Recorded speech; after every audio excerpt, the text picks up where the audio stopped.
Assalamualaikum warahmatullahi wabarakatuh. Perkenalkan, saya Diki Lalang Sancaguna dengan NIM 200-272 dari kelas FSC 20. Di sini saya izin mengumpulkan tugas ujian akhir semester saya. Yang pertama, ada SOP pemboran.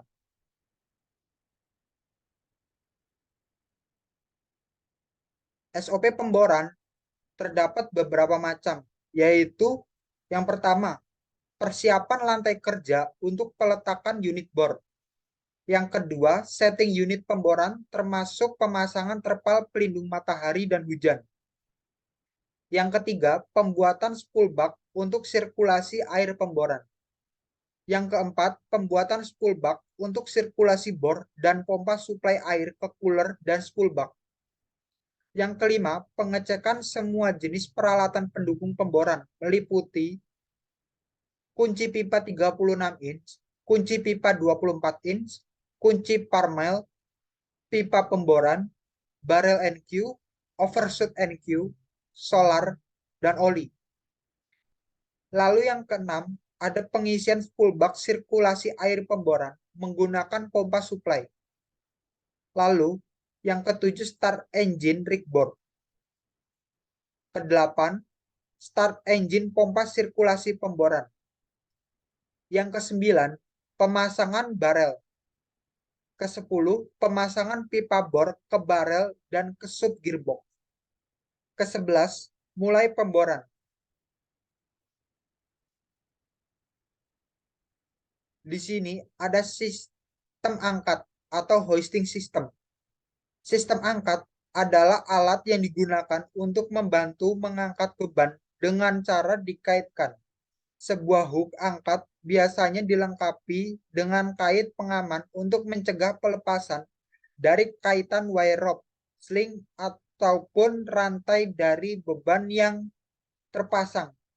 Beban atau barang yang diangkat dapat terlepas dari hook dan jatuh.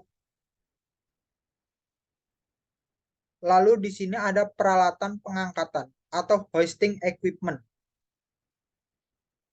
Yang pertama ada drawwalk. Drawwalk merupakan otak dari suatu unit pemboran karena melalui drawwalk ini seorang driller melakukan dan mengatur operasi pemboran.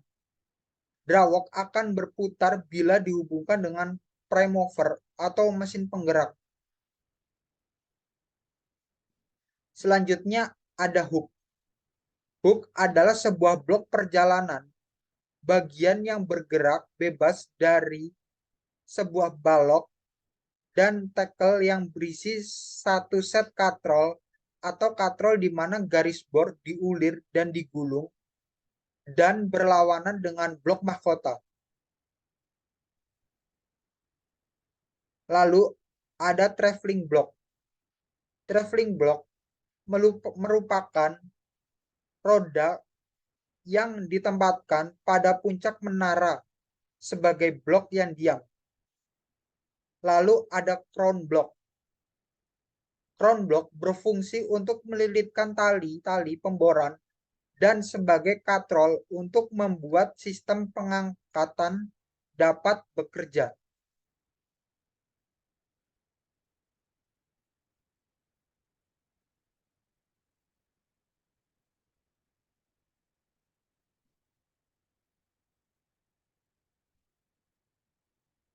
Lalu di sini ada sistem putar atau rotating system.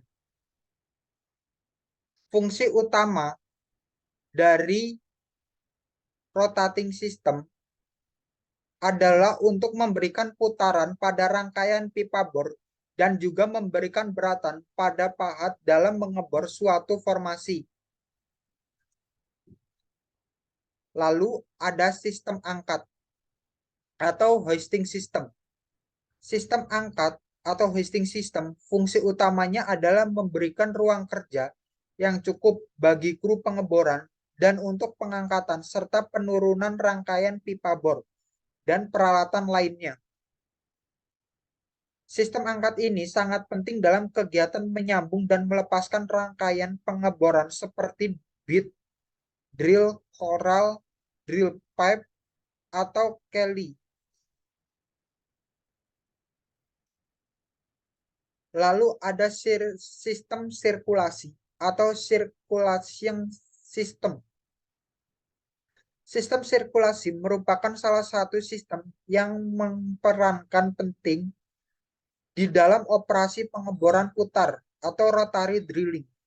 Tugas utamanya adalah membantu sistem pemutar di dalam mengebor sumur dengan menyediakan perlengkapan-perlengkapan yang sesuai untuk mengatur bahan-bahan lumpur dan tempat-tempat kerja untuk mempersiapkan, merawat, dan mengganti fluida pengeboran. Lalu ada sistem tenaga atau power system.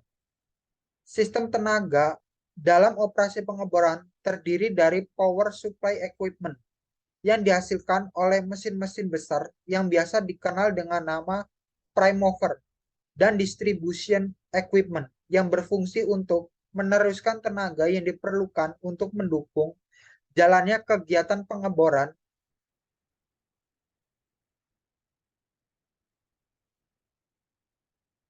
Lalu ada sistem pencegah semburan liat atau BOP system. BOP system adalah merupakan pencegahan blowout sekunder apabila kick sudah terjadi. Segera penutupan sumur sesuai prosedur kemudian dilakukan sirkulasi untuk mematikannya.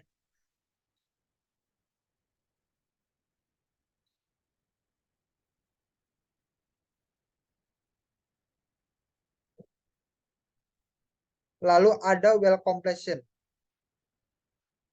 Tujuan dari well completion adalah untuk mendapatkan hasil produksi optimum dan mengatasi pengaruh negatif dari setiap lapisan produktif. Well completion berdasarkan fungsi dan tujuannya dapat dibagi menjadi 3 bagian, yaitu formation completion, tubing completion, dan wellhead completion. Selanjutnya ada sembur buatan.